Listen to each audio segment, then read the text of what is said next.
Get ready to witness the intersection of art, history, and technology that artist Ephraim Urevu is bringing to life.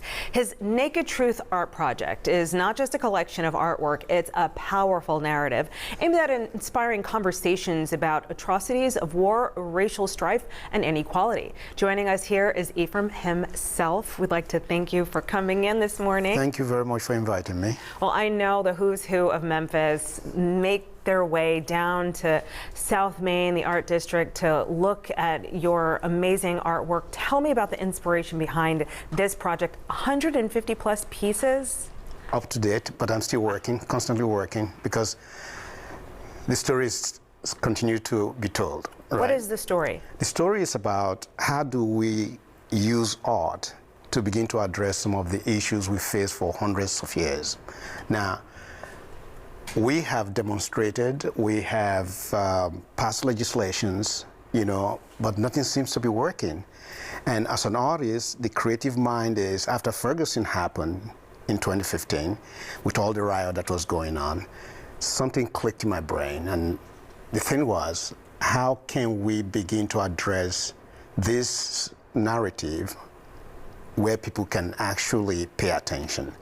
And so the idea of using art is not new.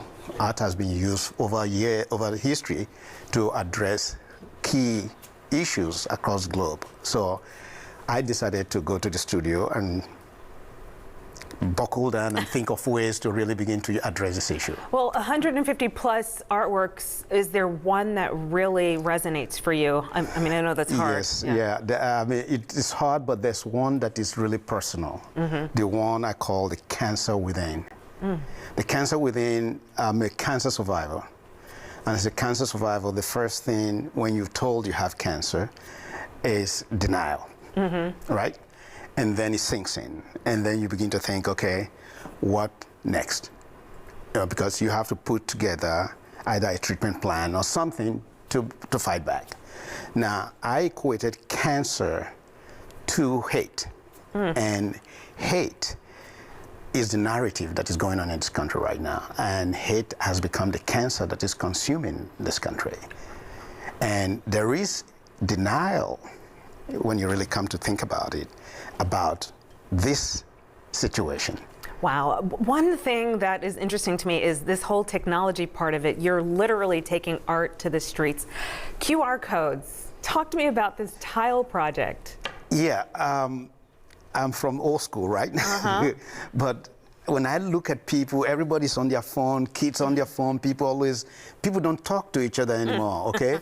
So when I was in the studios trying to figure this thing out, I decided I have to figure out a way to include some technology. So there is a plaque at the corner of 3rd and Partisan. I saw that. It's a little park, right? Yes, and yes. Nobody goes there because of that sad, sad plaque, because of what's happened there. And in that plaque is the story of 1866, the massacre that took place there in Memphis. It's titled The Memphis Massacre of 1866.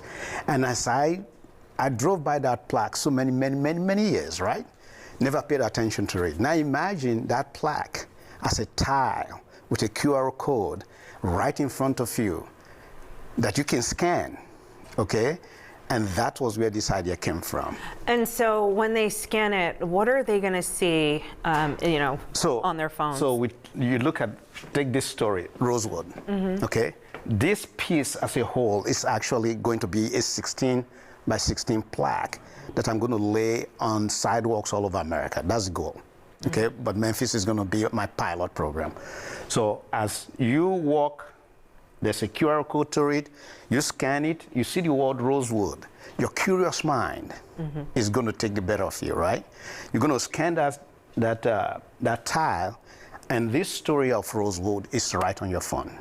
Okay, because what I found out is that a lot of people don't even know these stories. How can you begin to have a conversation without knowing the underlying stories behind all of this? Okay, I took a consensus of Memphis Massacre, for example. This is Memphis. A lot of people, almost 75% of the people I talked to knew nothing about the Memphis Massacre of 1866. So if people don't even know their history, how can we begin to even have a conversation? Stop repeating it, right? Right. Yeah. So we see that history can repeat itself. And that is what is taking place now. Until we begin to really truly begin to address this issue, nothing's going to happen. But also, another advantage of this is that you can actually now learn your history on your own time. I don't have to force it upon you, you know, because your curious mind is going to make you scan that. You go to your bedroom or you go to your home and go through that, and what's going to happen is you're going to go, wow, I didn't know this happened, and share it with people. All right, we put the address where you're located on South Main Street. People can come down, and also we put your Facebook and Instagram up there so you can stay connected with Naked Truth Art Project. And I'd just like to thank you for all the time that you've spent and what you're doing. Thank